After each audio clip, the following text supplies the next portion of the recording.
From his first job flipping burgers at McDonald's and delivering the Washington Post, Craig Willett counts only 1.5 years of his adult life working for someone else.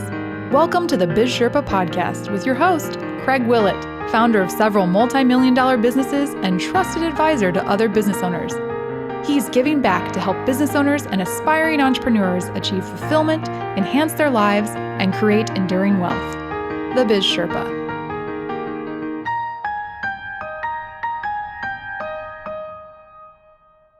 This is Craig Willett, the Biz Sherpa. Welcome to today's episode. I'm grateful that you joined me. Today, we're going to get a wealth of information from one of my good friends and neighbors, Steve Anderson. Steve has written a book, Dental Ease, and this is really helpful for almost any business owner, but in particular dentists. He walks through how to build out your office space and how to save money in the process of doing that. It's not always the lowest cost bidder that brings the savings. Also, I think he has a lot of insights in where to locate your business and why it's important. But more importantly, he's also observed successful dental practices and what makes a successful dentist, also makes a successful entrepreneur. So I'm glad to welcome today Steve Anderson. Well, I appreciate it. Thank you. Grateful to have you here, and I think this book just came out recently, right? Yeah, it's just, it's a labor of love for a lot of years. And I didn't realize how much effort it would be to get it published. But it's self-published, and it's been about a month, and now it's on ebook and audiobook also. That's great. I admire you. I've tried to write 2 books, and I've ended up doing the Biz Sherpa podcast. As a result, I think I speak better than I write. It is a real difficult labor. It's hard. It is, but I've read your book, and it's really interesting. And it appeals to me because you're a contractor, and good part of my career is spent in real estate, so I can relate. I'm really curious as to how you figure out how to guide and find dentists, how you market your practice, your construction company, and how you find your clients. They find me. It's interesting. Over the years, I've worked hard to be a backdoor marketer. And to me, what that means is first being consistent, working hard to have integrity, and be consistent in my pricing, be consistent in everything I do. But at the same time, work hard at being able to market and sell myself, but more importantly, build relationships with symbiotic businesses, such as, since I'm in construction, a good fit is real estate brokerage and commercial, and having and finding those key people that really understand the marketplace. And it's not about just finding the one or two, but finding all the symbiotic businesses that can help my business and vice versa. It's a two-way street. It's really about giving them value and helping them sell better and be a better professional. And then by doing that, I reap the rewards of referrals and work. Such as, simple things like an equipment person needs an extra operatory and he doesn't know where to begin for a dentist. And so what I do is I'll go out and help them figure out how to make it happen. And yeah, it might be a simple little job, but the one thing that we know is in the dental market alone, every 3 to 7 years, a dentist does something. And so and I didn't realize that. When you say that does something means they move? They maybe paint renovate, and carpet, they renovate and move. But what's interesting is they're also very solid tenants. Usually once they find the place, they usually stay in that place for an average of 20, 25 years or more. So when you say backdoor marketing, you mean you don't advertise per se. No. You actually make yourself known among the professional community that can be a source of referrals, not just the dentists themselves. You're marketing to real estate professionals, maybe even certain architects who can then recommend you to know what you're doing as far as finish, quality, and cost, which is information they need in making decisions. Well, and also there's a very important key to that. One that cost me dearly early in business. The important key is being a referral source to our clients, but making sure that whoever I'm referring has the same standards. Someone that you can count on, someone that will return their phone calls, someone that will follow up with them, someone that will do what they say and promise. Because if you have the reciprocal, it can be as detrimental as, it can actually be worse than doing nothing. Right. So that's where you say symbiotic's important, that they have similar standards. Right. And that they act professionally the way you act. And so that's what makes it cohesive. And you want to make sure that you're on the same page as far as values. It's you can recommend anybody, but you're only as good as your word. Right. And then it's just builds from there. And then also supporting whatever area that you're in. So for me, it's dentists. So I work hard to support whatever the association is doing. And, whether it's a special event or a vendor fair or something like that, I'm always there to help support it and encourage them in the process. And then get outside my box. And I'm really an introvert. That sounds interesting. So you write a book and you go speaking at conventions, but you're an introvert. I am an introvert. So how'd you overcome that? I do my passion. If you're passionate about whatever it is, you become an extrovert. And it's my wife's actually the extrovert in our relationship. But when you start talking about dental, you start talking about the business side of things, I start lightening up and you come alive. I come alive. And it's interesting, it just becomes a natural affair for me. And it's something that I love to do. And it's more important to me than being paid because I just thoroughly enjoy what I do. And I think that's important. And that comes across. I think as part of marketing, when you're enthusiastic and passionate about something, the people you work with will recognize that, and they'll sense that energy and also your knowledge. Oh yeah, and you talk about, and I mentioned about stepping outside my box. Is at the dental convention, I walked around all the booths and everyone's behind the table, and I'm going, "What are you guys doing?" And well, we're selling, and then going, "No, you're not." And so I always make an effort. The first thing I do when I go to a convention is I take my table and I put it all the way in the back and have open floor space. And so A, I'm inviting. And then B is then when there's a lull is go out and talk to the people in the convention hall, the other vendors and stuff. And it's amazing how many people don't do that. But it's amazing every time I've done that, something resulted very powerfully from that. It might not be a direct lead, but it might be leaving a good thought or learning something about their business. Do you have an example you want to share? We had one that had nothing to do with construction at all, and it was a vendor that was selling just apparatuses, things for the teeth, and as I was talking to him, I could see a little light goes off, and it says, "You'd be a really good source for my doctor." And I walked away with a project. Oh, really? But it was all because I engaged him. And then I had another one that comes to mind is I had a video playing in the over on our booth, and the guy across the way was watching it. And so as soon as the break's over, he's coming over and talking to me and asking me all these questions.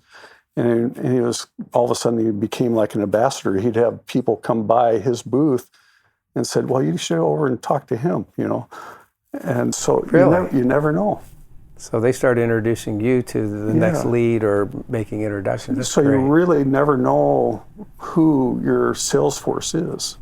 I think that's great. I remember a time in my career as a CPA when I would go to different meetings or conventions, I would always come away with some kind of project that I didn't go there with that intention, but you're right. When you meet people and you carry yourself as one who cares and has a passion for what you do, and that people sense that. And people know whether you care or whether you're about their wallet.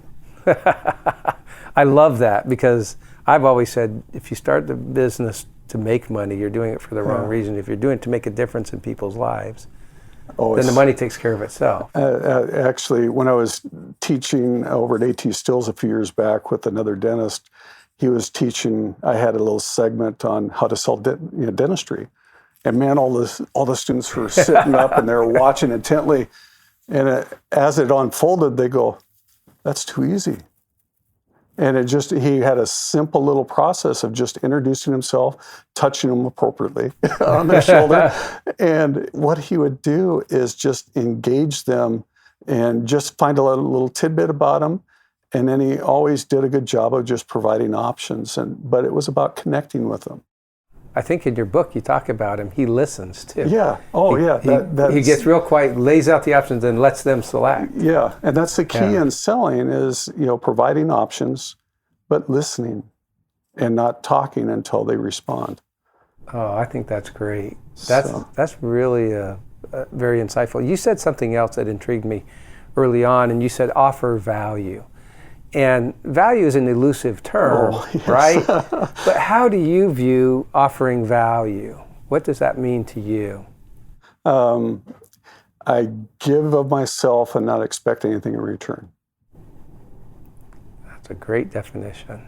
So what are some examples that you can think of that really have brought clients back over and over again? You said a dentist does something every 3 to 7 years. So how have you gotten repeat customers from doing? First of all, if an issue arises, just take care of it. I've paid a lot of money to be right and lost. Really? Big time. Like, what do you mean by that? I had a flooring issue one time, and I offered to replace the floor 3-4 times, and he'd say yes, and then he'd change his mind, and yes, and we went back and forth, and I got worn out. And that was my key, is I got worn out. And so the battle of attorneys went, and at the end, I ended up paying a lot of money for something that I could have resolved so easily. By just replacing, listening one more time. But one more time. And, the issue is things happen. And really, in the big scheme of things, you hear that thing is the customer's always right. And you don't want to believe in that.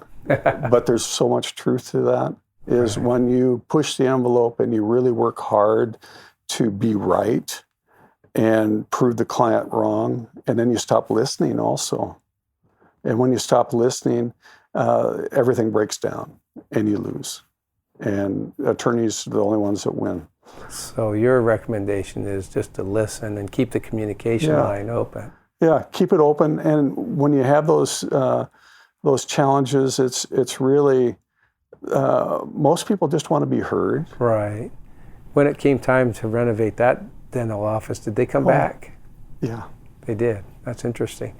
So what other things have you done to add value where your dentists want to come back? Because I think a lot of people who do tenant improvements or build out office space think, okay, this is a one-time thing.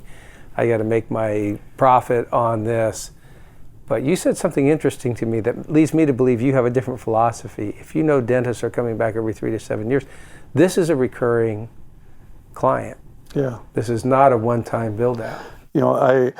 I had an expensive lesson, and I did a 5,000 square foot office a number of years ago and did a great job and helped them through a lot of issues. And the project went extremely well. And he had 2 or 3 other partners. And about 5 years later, they did another office. And they chose someone else not because of my reputation, but because of out of sight, out of mind. Oh, wow. And it clicked. And what clicked for me is, how can I get in front of people and do something different? So talk about added value. So I came up with tidbits for success. I've written probably 120 of them now. Yeah. And in the I think process, they're in here too. Well, those, it kind of mimics what I do. But what I found is I started building an email blast list, and every once a month I'd send out tidbits for success. And it was a short read, and it had usually nothing to do with me, or sometimes not even construction. It was just a success thing of things to think differently in business, and how could you help yourself. So I have a really good opening rate on it, and it really amazes me. And then on top of that, then a few years later, I'm going, okay, it'd really be fun to showcase some of the offices that we finished and what the things the client said. So I came up with Dreams Come True.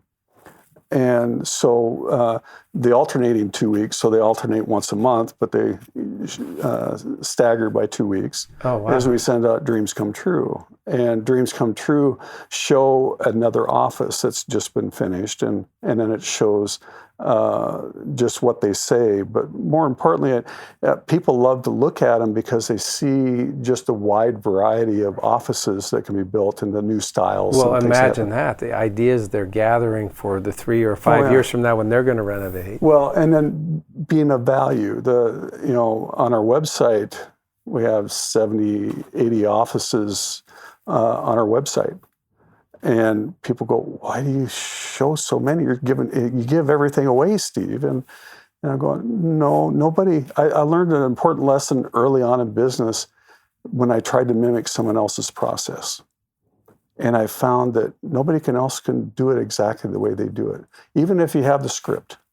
Right. And what I've found, like having the secret formula, they can't mix it quite right. Yeah. It's like what I share with students when I teach is, it's like baking cookies. And, you take all the ingredients and you just dump them in and stir them up and bake them. It doesn't work. And so the thing I've found is being able they can firsthand see all this information on our website and about offices we've finished and lots of ideas and all our tidbits are on there. But the thing I've found is it's really about being an open book and being a resource. And people enjoy that. It's refreshing. And so how do you find yourself helping dentists? Let's say you get referred to the dentist, whether it's from speaking at a convention or whether it's from someone else that has referred you to them. How have you helped save them money and time and made the process easy? Because I think the name of the book is Dental Ease, so there's a way to, you're taking it and making it simple. And this is along the lines of what I did in real estate development. A lot of people wanted to own their own office building, and they should when they spend that much time educating themselves. But they don't have time to go out and find the right size piece of land in the right location. And develop it all. And then get the structure. But what we did is build the shell building and allowed the interior space to be however they wanted it, because everyone's unique. And you did such a great job at that too. Oh, I just sharing with you the name of the business earlier. I'm shocked. I'm amazed. That was my building standard when we would have clients go look for a new space.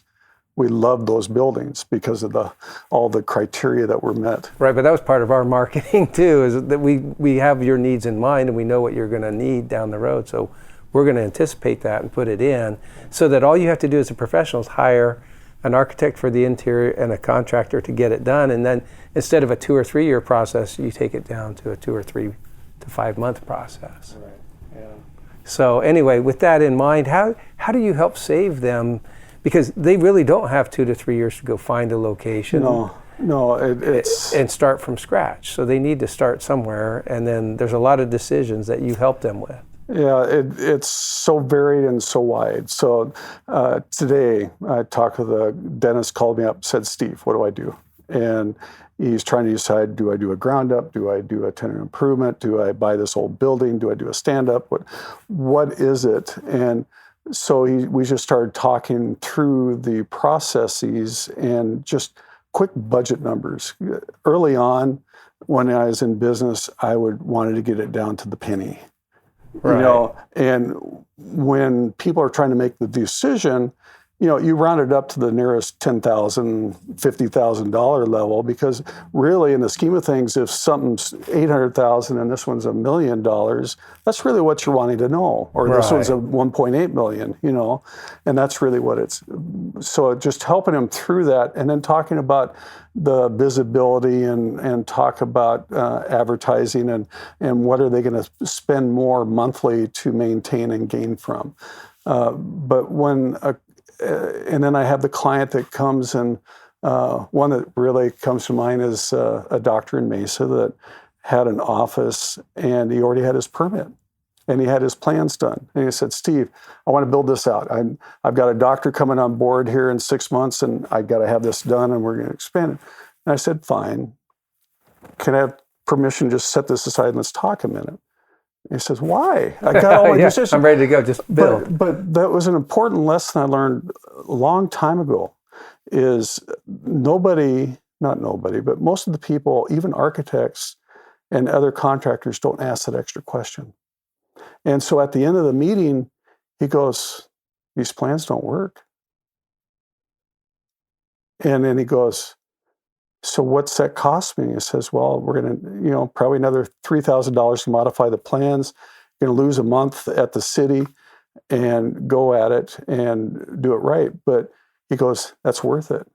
Because all of a sudden, he shared with me in the meeting, he says, for 10 years ago, I hired a professional to help me design my operatories.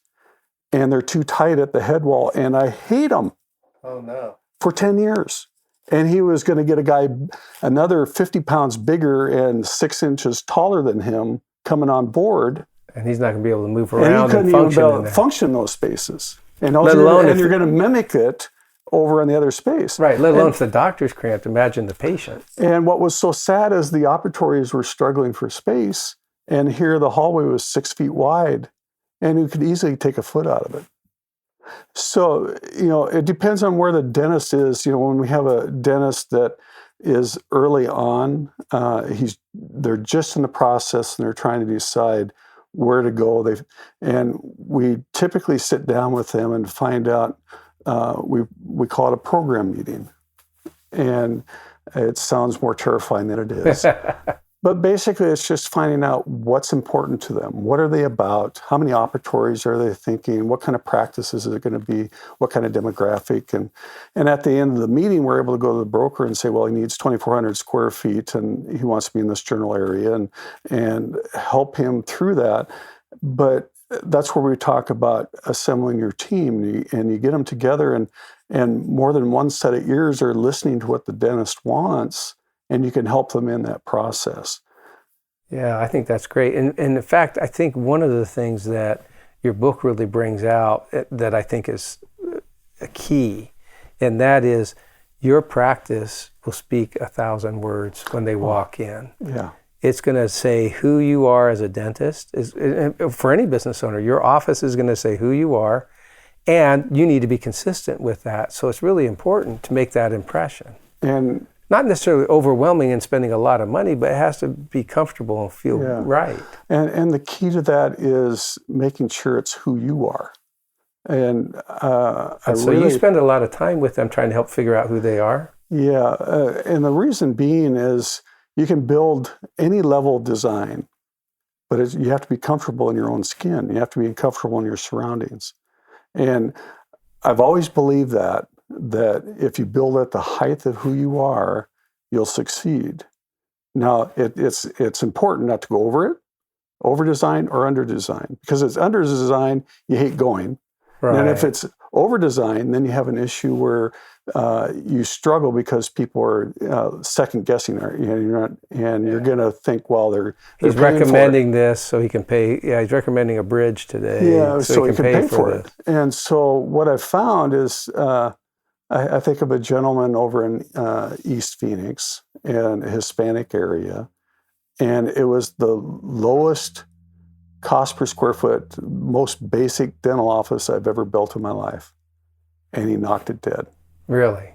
Because that's who he was. He understood his market, and he understood what he was about. I mean, it had no soffits. It was just very VCT floor tile, just very basic. Yeah, just vinyl, no tile. He started out with 3 ops, and then I saw him at the expo next year. He said, I just added my next operatory, and see him at the next show, and he says, I'm all built out for all my ops, and I'm just killing it.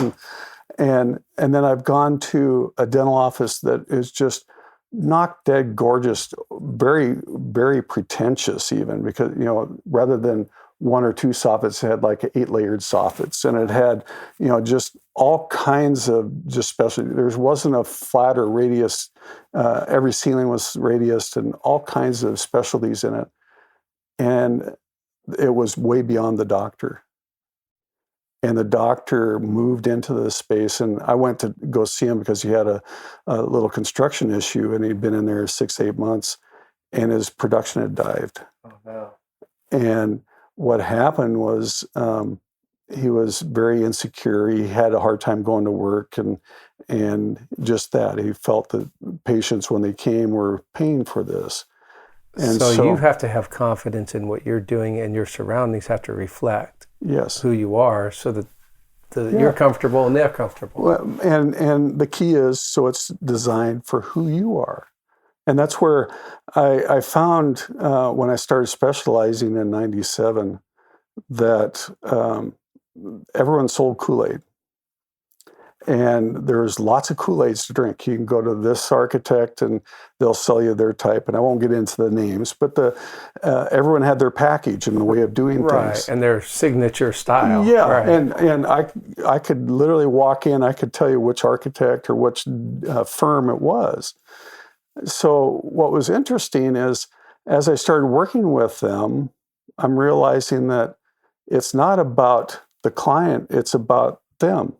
This is the way you will always do it. Right, and I don't want to be detrimental, but I always express it this way. I always say, are they building it for someone, or are they building a monument to themselves? Right. Yeah. Right, as the design expert, rather than for, and I've been through that process with, Carol and I've been through that process in trying to design a home. It kept being designed the way the architect wanted, and hence we never built it.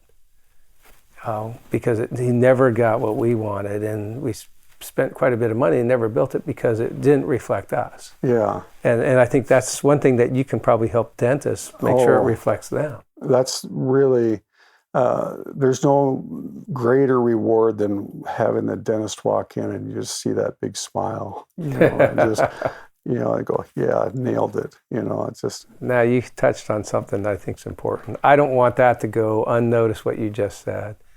The reward you get and the feeling of emotional, I call it emotional currency, that goes beyond the dollars and cents of a transaction, that you can see someone be more successful. That's how it was and how it is for me in anything that I do.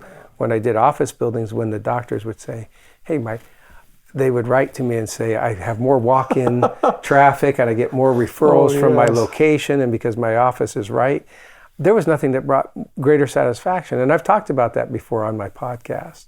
And so that is key. True. So many people think business is dollars and cents, but it's about meeting expectations and then exceeding those. So I want to hear more about how you add value.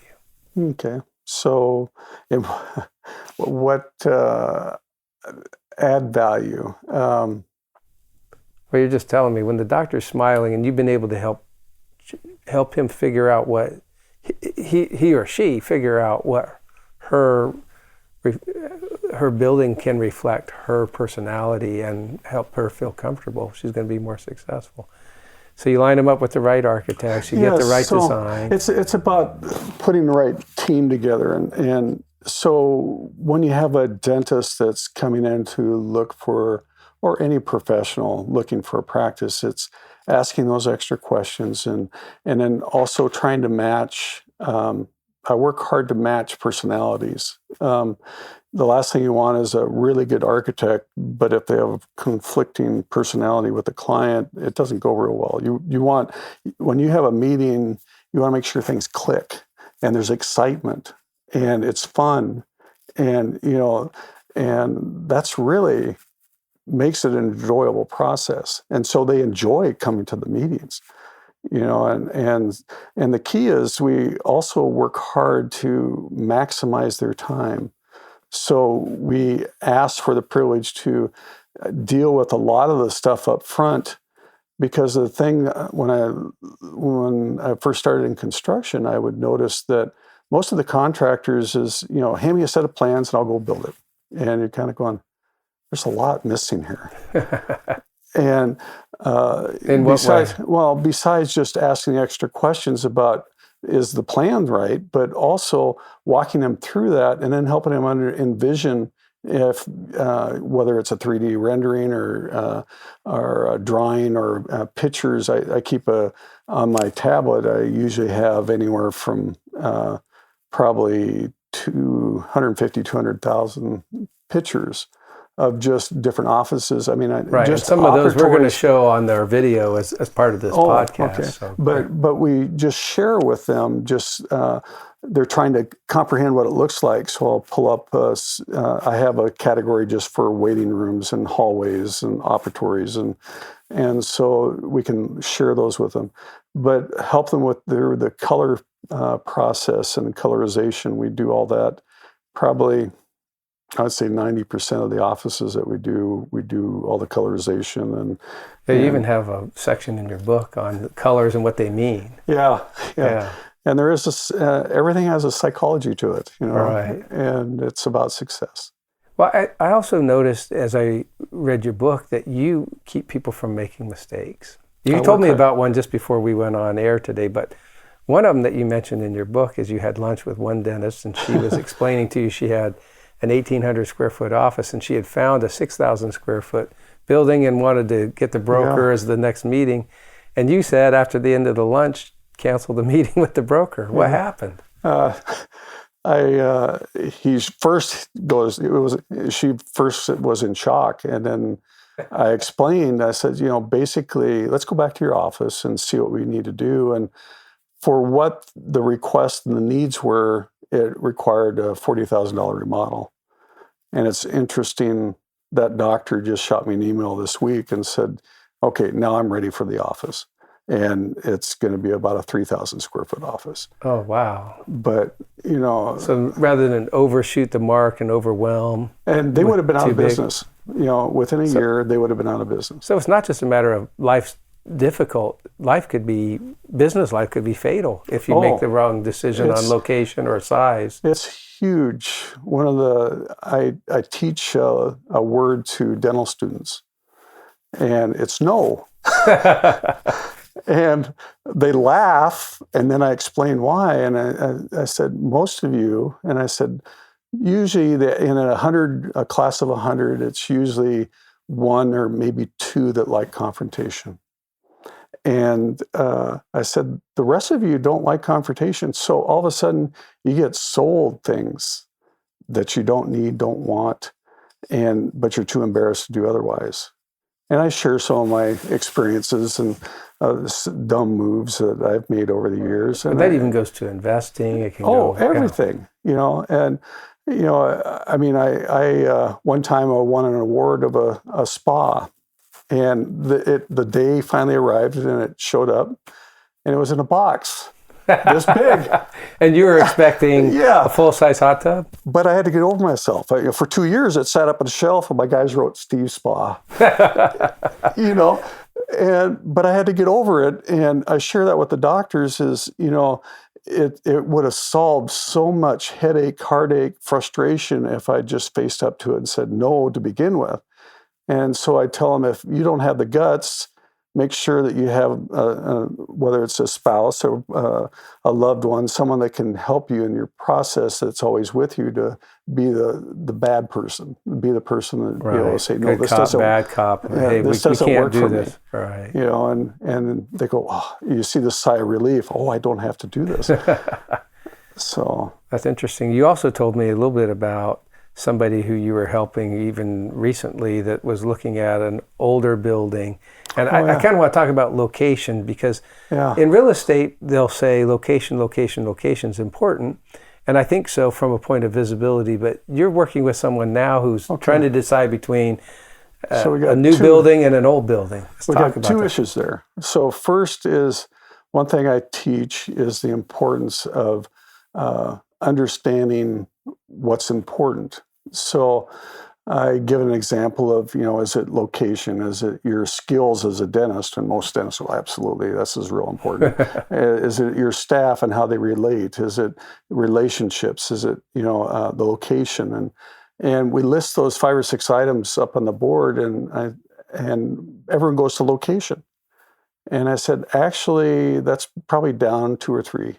And it's number one is relationships. You make my dad turn over in his grave saying that, but I like the relationships. But this location, yes, well, and we'll get to relationships. and in perspective, and that's where they're all important. Right. But if you don't have that relationship, and I've proven this, is I've seen two practices, opposite corners, same great location, and one flourished, and one didn't. And the reason? Relationships. And so one dentist, how do you build good relationships? And it's about connecting with your patients, and they're not just a dollar sign. And when they walk in, you provide options for them. You help them through the process. You help them understand what's important. And it's not just dentists, it's any business. It's really providing them options and let them make the choice what's best for them at that time, because it's different for everybody. And you go into these really hard sale gimmicks sometimes. And, I remember early on going to some of these seminars, and I'd be overwhelmed with all the information I come back from it. But the important thing is just grab one or two tidbits. And so it really comes down to relationships. And then part of that, so talking about the businesses. So location came up in that conversation we had just a little bit ago. Was there's two businesses a quarter mile apart. One's sitting on a corner. It's an old building. It's going to need some improvements, but the landlord was going to do some refurbishing of the outside of the building. The square footage was going to max him out. He's not going to he was wanting to do a couple extra operatories, but the location was just killer. And parking was tremendous. He was going to have to do some demo the entire inside and start over. Quarter mile down the road, great condo complex, but it was the last one, the very back of the building. And brand new. New, not built out. Yeah, never built out, but it hadn't recovered from '08. And it was done just right at that time frame. And what was interesting is there's very few of those left, but it was one of those buildings in which brand new building, never been built out, but it was going to cost them $20, $25 a square foot more to do that location than over here. Yeah. And what was interesting is I told the doctor, I says, you think about it, you're sitting on a corner and three directions, you see it instantly. And you're a standalone, freestanding building. And I said, you're not going to have to pay for advertising. Though over here, you're going to spend $3,000 to $5,000 a month. Wow. And it was going to cost him more at the end of the day anyway, plus that. Yes. That's interesting. And that's why I always say it's important to have that visibility. You don't need to have a neon sign, but if you're in a path of where most of your patients, potential clients or customers are going to go, and they're passing by on the way to school, church, home, from work, they're going to see that name, and it's going to reinforce whatever referral they get. Yeah, and it's so important, but it's not always location. I've seen just the opposite happen. And oh, really? I've seen certain situations where it's not quite as good a location. But because of the demographic and what was in the center. So I've had people into a center that have done extremely well, and they ended up renting rather than buying the other building because the foot traffic, because it was a grocery store. Oh, okay. And they knocked it dead. And so there's all these things that you have to put into the hopper. It's not just location, or it's not just the cost per square foot, or whether I can buy or sell. It's always better to buy for long-term investment. But, I've done one client I had, we did 6 offices for over the years, and he never owned any of them. Oh, really? And they were all in someone else's space, but they made a very good living. And I said one day, I said, so how can you justify this? I have students that ask me this, said, how do you feel comfortable in putting in $200,000, $300,000, $400,000 in someone else's building? and not own it.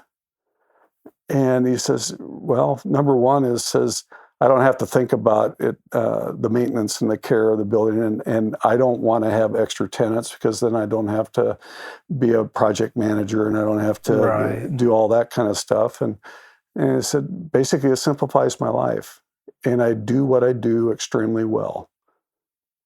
And he says, yeah, it cost me some money, but in the long term, it's in a center in an area where there wasn't a building available or a site available. Probably couldn't even buy it at location. And there's a lot of situations like that around town and around the country that land isn't always available, and really it's about your business and making a good business decision and putting all that together. I think you said something there too that I think's a point that I know you make in your book, and that is that there's some advice about getting it stress-free too, and being able to eliminate some complications. What advice do you have for business owners, and what advice do you give to dentists to kind of help?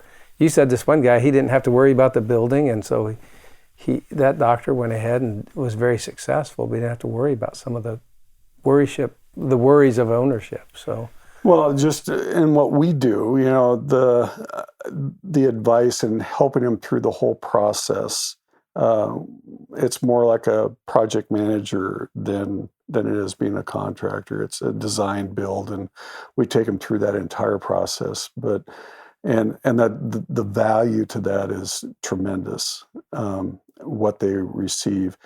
But also having being surrounded by so many good, accountable professionals. And I can't stress the accountable portion enough, is when they're not accountable, that's where it gets crazy, and there's people pay dearly for it, and time being drug out and what have you. But when you have a good, accountable team, they're taking care of all those details and working together to make sure it happens timely. Yeah, and you can concentrate on your business, and they're accountable to you. They're accountable because then what they're doing is they're providing you with a timeline. Here's our timeline. Here's our agenda. Here's our target dates, and here's how we're doing those target dates. And here's our updates. Yeah, and that's fun. I think that's great. Accountability is really important, and I think that goes to all businesses. When you hire outside professionals, they should be accountable, and they should have similar values, like you said. And if they have those similar values, it's more of a pleasure to do business, right? Oh, it is. It is. And it's always tough to work with someone that's not in sync, someone that doesn't have quite those same values, but by some reason, those cases happen, and you have to make the best of them. That's interesting. I look through, and you would think at the end of the day that saving money is usually most people's motivation. And I know you kind of say something in your book that I think is an important thing to talk about, and that is you mentioned that you don't like to see them competitively bid. And someone might say, well, yeah, Steve says that because Steve doesn't want them going out and bidding against other contractors if he's invested all this time up front. But more so, what are the hazards to just doing competitive bid? Well, just for building out the improvements. And it doesn't matter for whether it's improvements or equipment or whatever it might be, is for myself, what happens is I take a lot of pride in what I do, and I always want to give my best. And when people start going into the competitive bid mode, all of a sudden it's kind of like it's not as important to them anymore. So it kind of not as important to me anymore either. Oh, I see. And I hate to say it, but I have a little bit of an ego there. Right. What's interesting is when we go out, they're sacrificing good execution for lowest price. Yeah, and it happens so often, and you can always take all the hard work of someone that's gone before you, and if they've done a great job, and you can always undermine it and undercut it. And but are you going to get the same thing? No. because the attention to detail and the value that happens. And what I find, and when I have a client that has chosen someone else in the process, is usually the next time I get them, because they come back to me and say, okay, I understand what you're talking about now, and I've paid dearly for that. Right, and it usually comes from just allowances being too skinny, and they're going to pay more. And actually, that's what's so frustrating. And then the changes cost more. You can make a number look like anything. And I share this with students. I said, these are actually all identical quotes. And they go, well, they vary by $150,000. How can that be?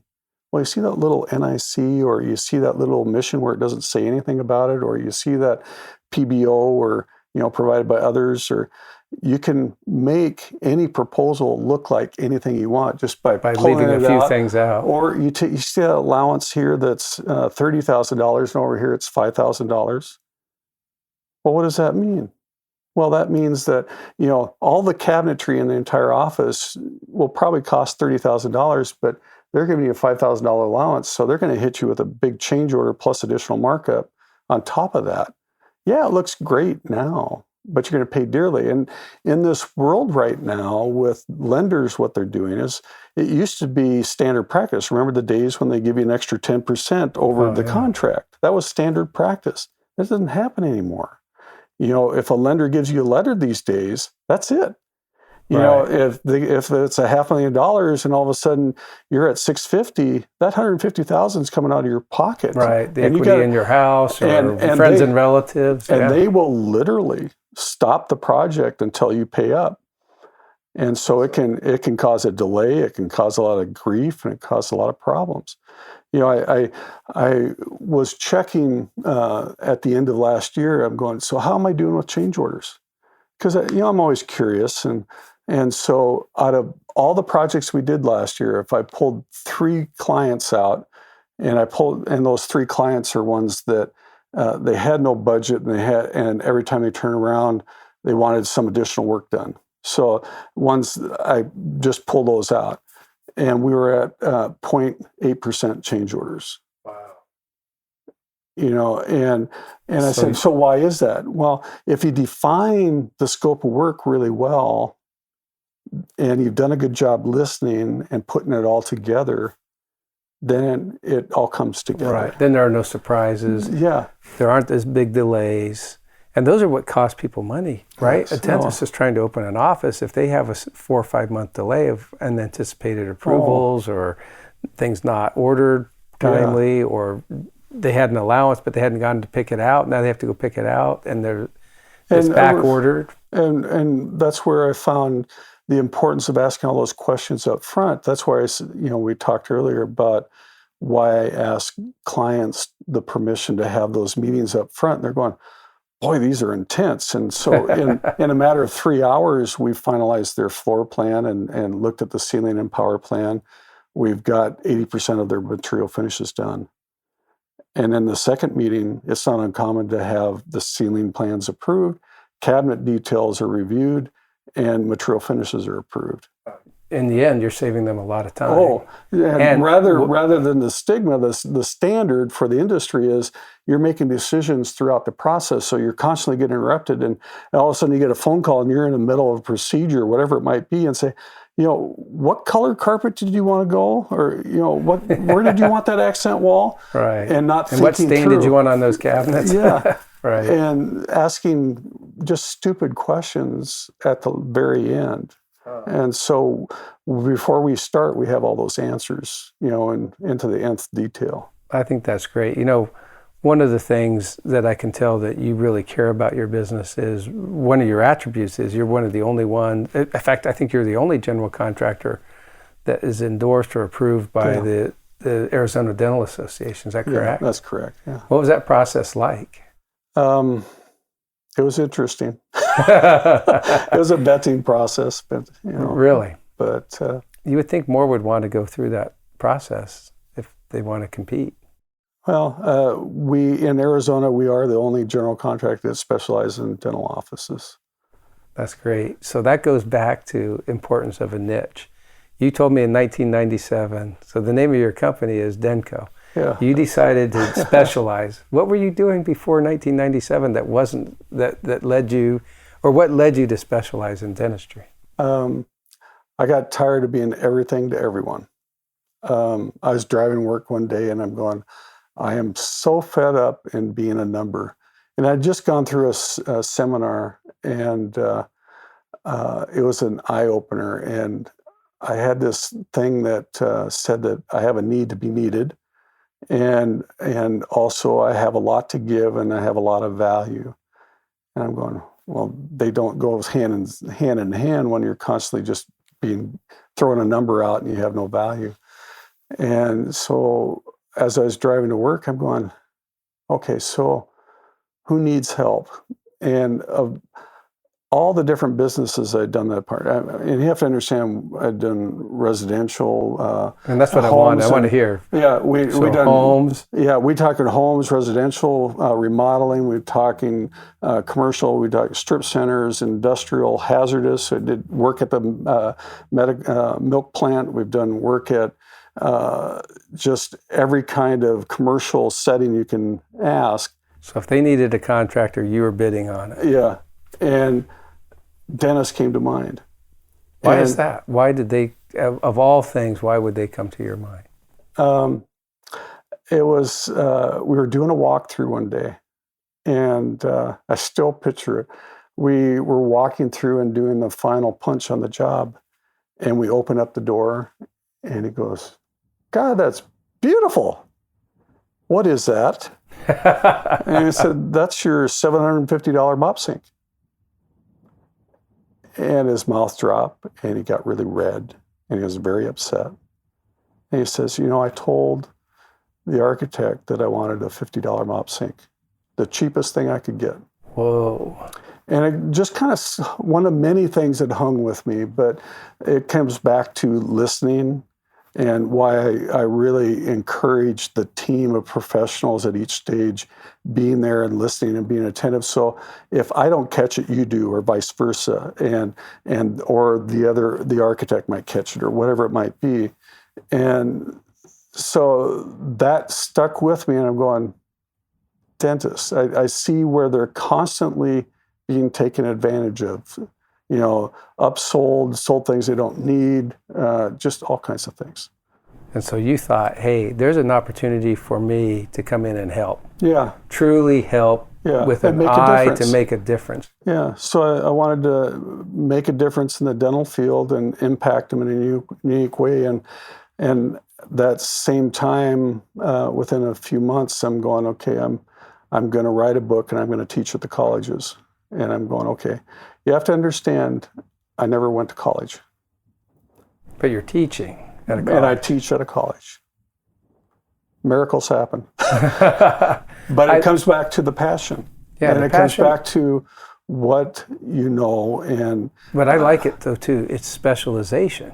You chose a niche, and then you just kept refining and refining. So since 1997, this book is replete with pictures, examples, floor plans, and processes to go through to build out a dental practice of your dreams. And I think it reflects your passion for that.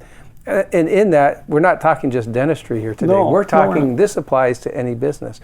When you can narrowly define your market and then understand that the more you know about that market, the better off you are. You're going to know your customer so well, your potential customers so well.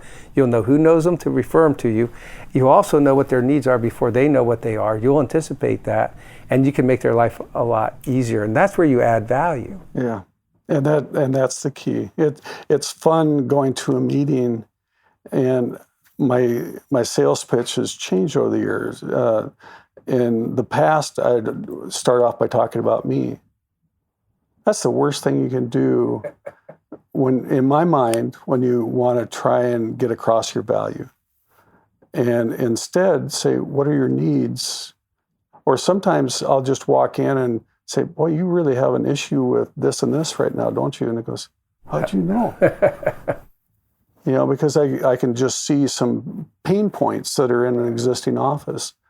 and just by looking at it, and then speak to those, and make sure they're heard. I've had offices. Another one that comes to mind was one in Yuma, and I was asked to go down, and they had drawn, the equipment company had drawn like 8 drawings for this guy. Wow. And he was frustrated, and he's about to lose the client. And he said, "Steve, would you come down? Let's just kind of look at it, and maybe you can help a little bit, maybe not, I don't know." So I just went down and listened to him and just asked some pointed questions about things. And I didn't even want to see the other floor plans. I just let's just see what it is that you're about. So 2 days later, I shot him an email with 2 plans, and I says, "This is the one I think you're going to like, and this is the one that I would do." Which did he pick? The one he wanted to do. Really? And they're a minor change. Oh, okay. It was just position of the doctor's private office. Oh, okay. And I won't get into the details. But the equipment company ended up keeping the deal. Yeah. Because of your expertise. Yeah. That's interesting, because you possess an expertise that's pretty deep, and I think that carries credibility with reputation. I asked someone the other day on our podcast, how does someone go about finding a professional to help them? And they said, ask others in the industry. Yeah. So I would imagine if I went in a few dental offices, I'd hear about Denco. Well, I hope so. I would imagine so. It's interesting. I also have the reciprocal. I have dentists that'll call from New York and all around the country, and I really try to listen to them. And I say, "I'm sorry, I can't help." Sometimes I've helped them with their floor plan if they got a stuck issue with trying to resolve something. But they often, "So do you have a recommendation?" And it's about finding like people, and so I go to those people and say, "Okay, do you have a friend, in that area?" Yeah, to help them. So so that's interesting. It sounds like with the book and with your speaking at conventions, you'll continue to build that network nationwide. It sounds like. Well, it's we'll see. I don't know what God has in store for me. We'll see. Well, and I think that's important to let that kind of happen. Yeah. So. No one can escape the Sherpa's cave without answering, and I think you answered it once. I'm going to ask you again, though. You did. I didn't even ask you, but you told me about the spa and having to get over yourself. But everybody has a failure. I want to know one of your biggest failures besides winning the award for the spa and having to look at it for 2 years on your shelf. Actually, that was this big. That's just a small little piece of my failures. Okay. I've had so many learning experiences over the years, and the book is a compilation of taking those learning experiences and help people receive success from them. My pain points, and so the biggest personally is my marriage and my family. My wife said she had it on 2 occasions. One at 7 years of marriage, and then we put a Band-Aid on it. And at 15 years, it was almost irreparable. Fortunately, what I did is the result of that is I stopped and looked around and going, things aren't working. By results. And that's an important thing, is sometimes we don't stop and look around. But I stopped everything I did and realized this is very important to me. And I got counseling, and then we counseled together, and it scared me to death because I thought that the counseling would go on forever, like Bob Newhart. Right, I remember watching that show. I'm telling my age, but we've been married over 42 years now. Wow. And so I think we did a good job. I worked hard at it, and I still work hard at it. Well, I know, I see you. I mentioned that we're neighbors, and so, I don't want to just be interviewing friends, but I think one of the keys to marriage, and I see you and your wife do, we go for walks every morning. We tend to run into you. Yeah. I think it's a wonderful time together to share and talk. So what did you learn from that experience? How priorities. It's really, I was a workaholic, and I learned it well from my parents. My dad would work 6, 7 days a week and work late. My mom was always doing something, and to be still was not a good thing in their minds. And so from that, realized that, hey, something's got to change. And yes, I'm a workaholic, but there is help. And so setting some healthy boundaries, and finding areas that can make me a better person and help me be more balanced in life in that process. And I think that's so important. And I wonder, I just have to ask this question, maybe it's relevant, maybe it's not, but when you started to specialize in dentistry, did that help you with managing that time, becoming less of a workaholic per se, and more available to your wife? It was a dangerous time because it needed more. When you're just starting something, it's kind of scary. I know. I remember those feelings. Especially because also you have to understand is my business-wise, my biggest failure is personal and business bankruptcy. And what happened was basically I put everything into the one basket, and I did a number of different things, and we can talk about that.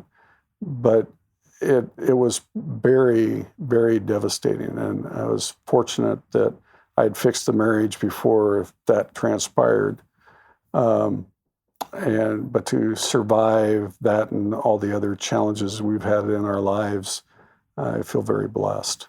So I think that's great. I appreciate your honesty. So often we're not willing to talk about some of the challenges that we face. And as with everyone, we face extreme lows to experience extreme success. And when I'm talking extreme success, I'm not talking about dollars and cents, because we haven't talked anything about what your revenues are, and I don't really care, and I don't think it's important. What I think is important is what you said, is when you walk in and that dentist has a smile on his face.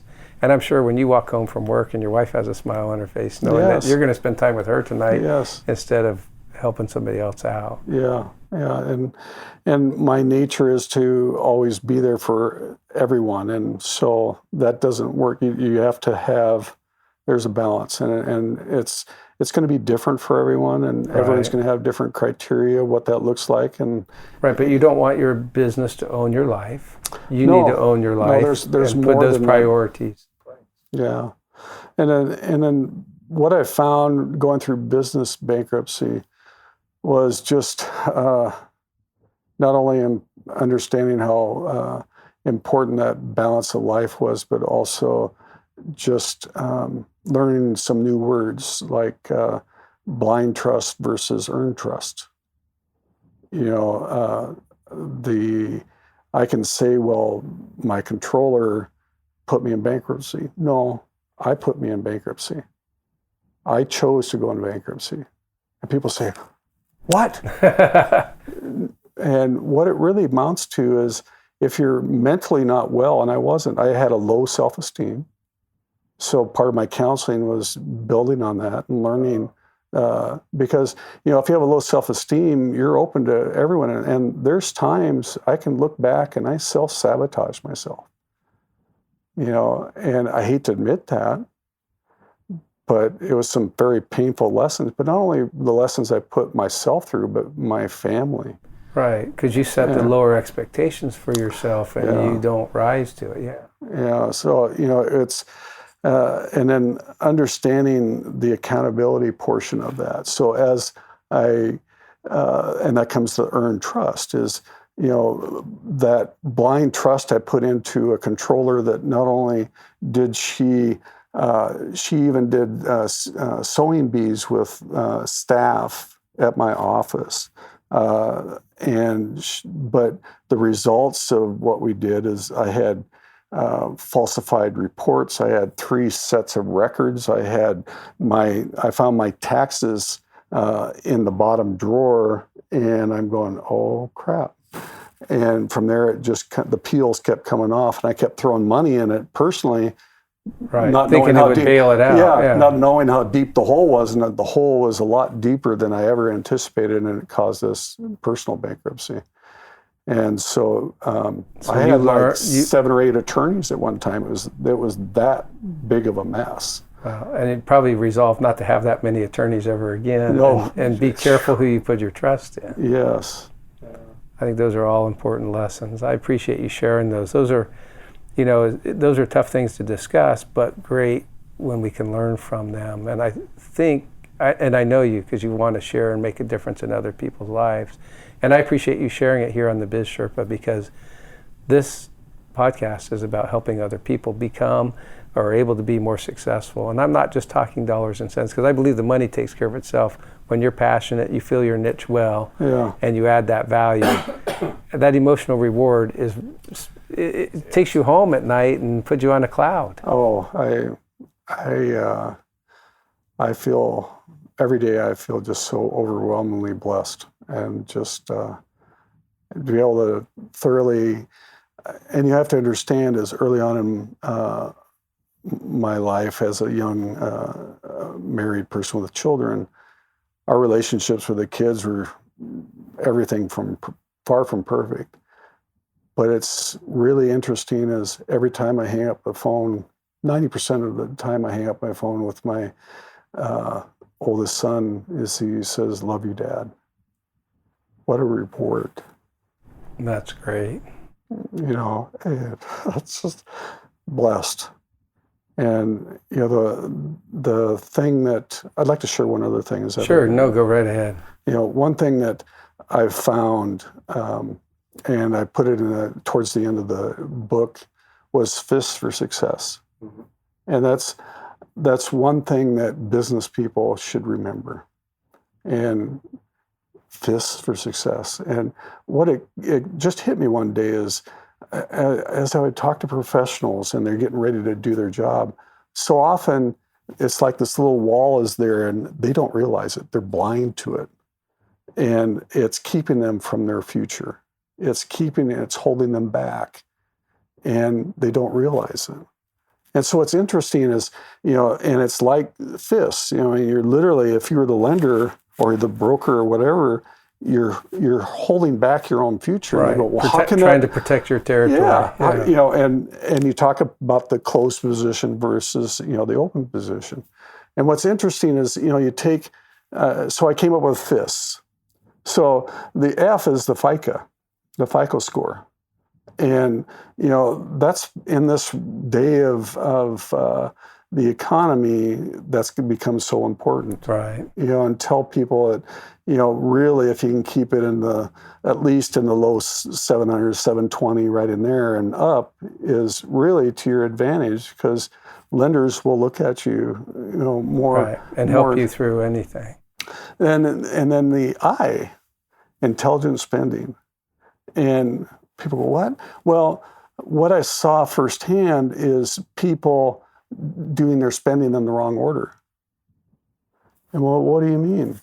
Well, dentists especially, they go from school making nothing to all of a sudden they're making some really good figures every month.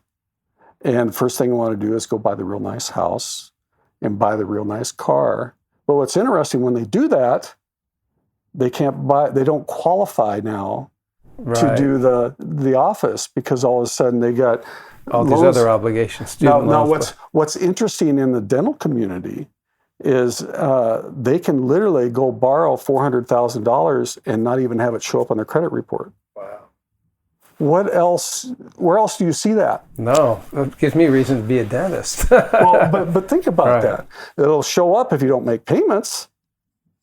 But what's interesting is, so if you do it just the opposite order, you literally can go out and get that $400,000 office, and the next day go buy the big house. Right. So do the office first, get the house and the car later. And it's really the priorities. What gives you your return on your investment? Your business. Set up yourself for business, get the business going, make the sacrifices early on, and it'll take care of yourself. I think that's great. And and then S, so we got FIS. So we got the S. So S is satisfy your passion. And I know too many people that are doing business not because they really are passionate about it. It's just because it's a job. Right. Find your passion. Right. You might as well just be an employee and work somewhere if you're not. I can remember graduating from school and thinking, what am I going to do now? And just go out and find a job. But I soon realized that when I chose to specialize in dental, it's you find where you fit in. Every one of us is uniquely made. God gave us certain skill sets and use them to your maximum ability. And when you're right in that niche, just things sing, and it's just so fun. And then then we talk about so we got the T. So the T is time for relationships. And so, it's not only... Somebody taught me a long time ago, relationships are not efficient. They take time. Yeah. And you can't just, in our living in an efficient world, denote, sometimes 5 minutes here can be worth a lot. And sometimes 4 hours here is what it's going to take. So you don't know. And so, when we went through bankruptcy and went through all those hurts, and early on in rebuilding our marriage and strengthening that, God was very clear to me in saying, you feel someone's calling you and they need attention, drop what you're doing and take care of it. And I had some very big deadlines at times. And I remember someone would call me and they really needed 5 minutes or an hour of my time. And I'm going, but I made that commitment. And what's interesting is my daughter was saying a couple of weeks ago just how much she appreciates that I'm always there. And it makes a difference. And that's invaluable. Yeah, it's huge.